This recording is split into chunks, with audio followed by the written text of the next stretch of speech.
देवी काली माता पार्वती का रुद्र रूप हैं, जो वह राक्षस और दानवों के वध के लिए तथा बुराई का अंत करने के लिए लेती हैं। माता का यह रूप तंत्र विद्या का स्रोत है। इस रूप में माता काली अति विकराल और क्रोध में होती हैं। इस रूप में माता के सामने जो भी आता है वो माता के क्रोध का शिकार हो जाता है। यह रूप माता ने प्रथम बार रक्तबीज नामक राक्षस के संहार के लिए लिया था। रक्तबीज को वरदान प्राप्त था कि जब कभी भी धरती पर उसके शरीर का एक बूंद भी गिरेगा, उस स्थान पर उसके प्रतिरूप एक और रक्तबीज उत्पन्न हो जाएगा।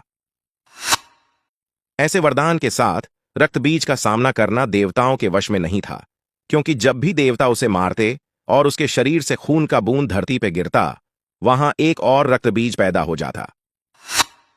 धीरे धीरे रक्तबीज की खुद की विशाल सेना तैयार हो गई, जिसे रोक पाना देवताओं का हाथ में नहीं था। उसी के संहार हेतु माता पार्वती ने काली का रूप लिया, जिनके एक हाथ में तलवार और दूसरे हाथ में कटोरा है। वह एक एक करके रक्तबीज को मारती और उसके खून को जमीन पर गिरने से बचाने के लिए अपने कटोरे में लेती जाती।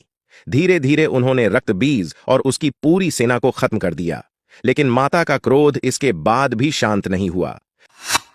जब देवता मां के सामने वंदना के लिए आए तो मां ने क्रोध में उन्हें भी मारने के लिए दौड़ ढा दिया। यह देखकर सारे देवता भयभीत हो गए और भागकर भगवान शिव के पास गए। एक भगवान शिव ही थे जो माता को शांत कर सकते थे।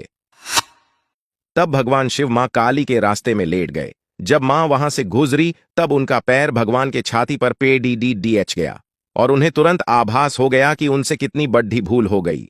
इस वजह से मां की जिह्वा बाहर निकल गई। उसके बाद मां अपने असली रूप में आ गई और रोने लगीं और भगवान शिव से क्षमा मांगने लगीं। भगवान शिव ने उन्हें शांत कराया और उन्हें समझाया कि यह उनकी गलती नहीं है।